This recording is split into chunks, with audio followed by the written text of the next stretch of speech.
Welcome back to Money Talks. Today, we re-diving into the 3 letters that can make or break your bank account. ROI, return on investment. Ah yes, the sacred formula that separates savvy investors from impulsive online shoppers. You mean the thing people conveniently forget to calculate right before they buy a hot tub for health reasons. ROI. I thought that stood for return on instinct. That's how I trade. Oh, this is going to be fun. So, what exactly is ROI? Simply put, it measures how much profit you make compared to what you invested. It's the ultimate report card for your money. Basically, it's a fancy way of asking, was it worth it? Like that time I spent $40 on a gourmet salad subscription. My ROI was 1 week of regret and a whole lot of kale burnt. Or when I bought that rare NFT of a toaster, it appreciated 0%. Emotionally though, a solid 100%. Last, the math is actually pretty simple. ROI equals your profit minus your cost, divided by the cost, all multiplied by 100. So if you invest $1,000 and cash out with $1,200, your profit is $200. Divide that by your initial $1,000 cost, and you get a 20% ROI. Unless, of course, inflation decides to crash the party. Then your real ROI is just ... meh. The idea of calculating returns isn't new.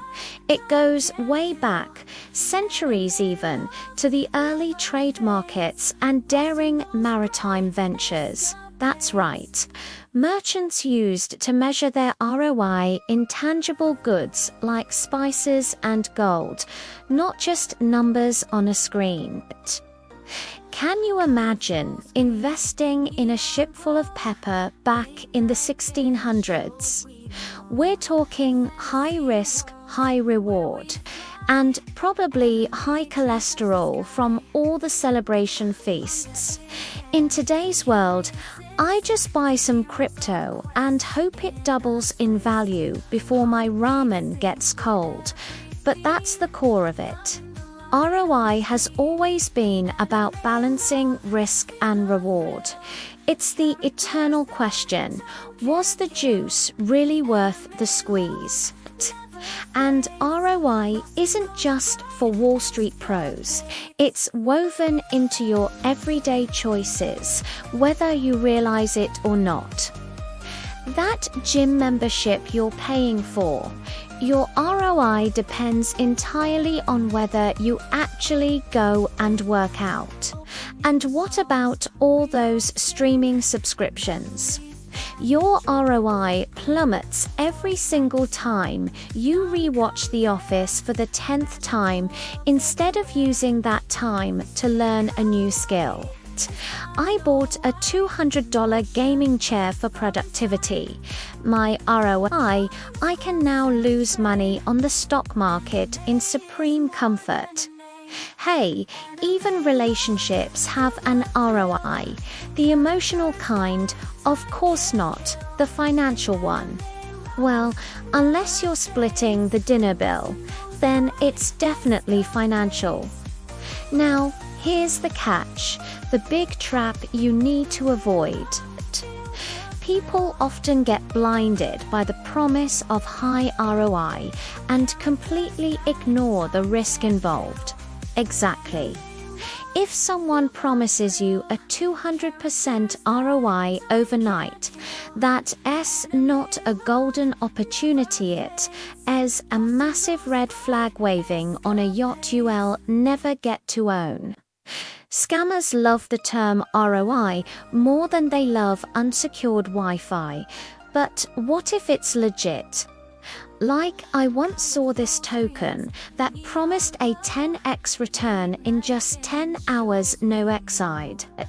That's not ROI, that's RIP.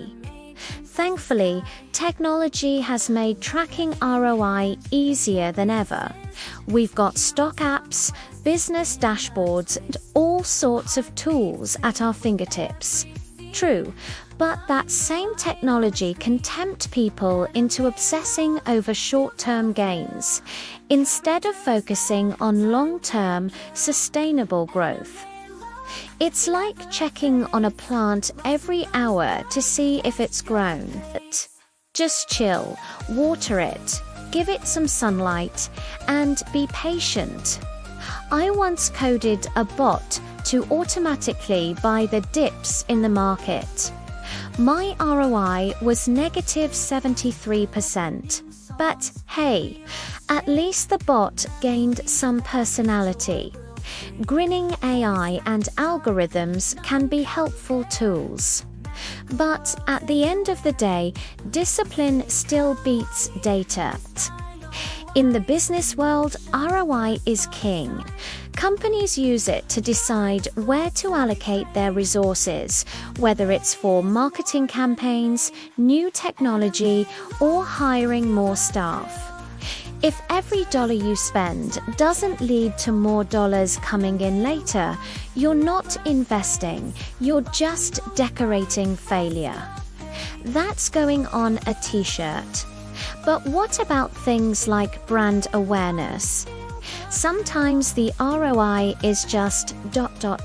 vibes, right? No, ROI is about results, not retweets. So, how can you boost your own ROI? It comes down to a few key principles. First, always do your research before you invest a single penny. Second, diversify your portfolio to spread out the risk. Third, be patient. Good things take time. And fourth, don't fall for number 5. Stop buying things just because they spark joy. But my emotional ROI matters too. Your emotional ROI doesn't pay the rent. Crypto. Ultimately, ROI isn't just about profit. It's about efficiency, getting the most return from what you put in, whether that's your money, your time, or your effort. Of course, everyone loves talking about ROI until their sure thing suddenly tanks and their investment portfolio looks like a crime scene. Yep. Because ROI is only as good as your judgment. It's a reflection of the decisions you make. So you're saying, I probably shouldn't have bought that plot of virtual land shaped like a Dorito, not unless you were planning to live there. Negative ROI alert. But even failure has its own return. Every loss teaches you a valuable lesson that refines your strategy for the next investment. That's emotional ROI, baby. So, what's the big takeaway from all this? ROI isn't just about numbers on a spreadsheet. It's about creating real, tangible value.